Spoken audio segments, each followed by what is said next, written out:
This is a list of important committees for the exam. In this lecture, Mudaliar Committee will be discussed. It was felt in 1950 that if the country has to develop in a planned manner, then there is a need to make successive 5-year plans to ensure organized development of the country. And the first plan came into force in 1951. At the end of the second 5-year plan, it was already more than 10 years after Bohr Committee report. So it was felt that before making the third plan, there is a need to relook at the status of national health services and to give a plan of action for the next 5-year plans.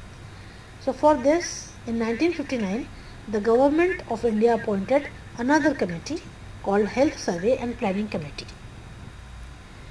The chairman of the committee was Dr. A.L. Mudaliar. The objectives of the committee was to survey the progress that has been made in the field of health services since Bohr Committee submitted its report.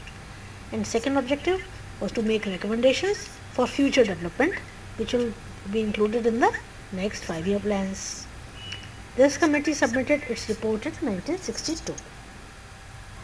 The finding of Mudaliar Committee were that whatever health centers had been established following Bohr Committee recommendations, the quality of health care provided in these was not up to the satisfaction.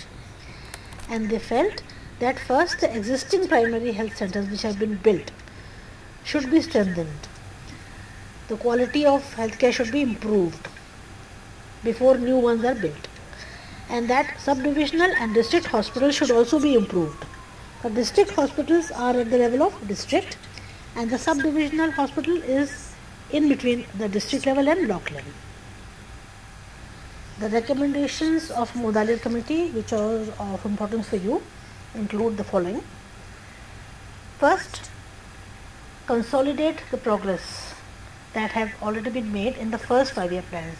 Whatever health centers and district hospitals have been established should be improved and quality to be brought up to the mark.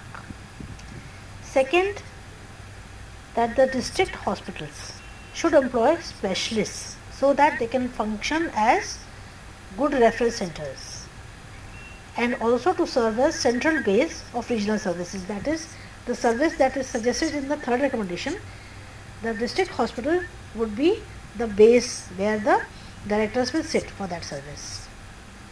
The third recommendation was to create a regional administrative level, means to create a new administrative level between the state level headquarters and down district level. So somewhere above the district level but below the state level. This region would be in charge of a regional deputy or assistant director, whatever you name it, and the one in charge will oversee 2 or 3 districts, that is 2 or 3 district medical officers. Fourth recommendation was that the primary health center, which were lesser in number, so catering to a much larger population, it should be ensured that each primary health center, which are increased in number in future, should not serve more than 40,000 population each. Fifth recommendation, the quality of health care provided in these primary health centers should be improved to a certain level of satisfaction. Sixth was a repeat of Bohr Committee, that integration of medical services, that is curative services, with preventive and promotive health services, and they should be provided at these centers, sub-district hospitals, district hospitals and at all levels as suggested by Bohr Committee. And seventh recommendation was to constitute an all India health services on the lines of Indian Administrative Service. So it suggested creation of 2 administrative levels. One is below the state level and above district level, and second one at the all India level, all India health service cadre.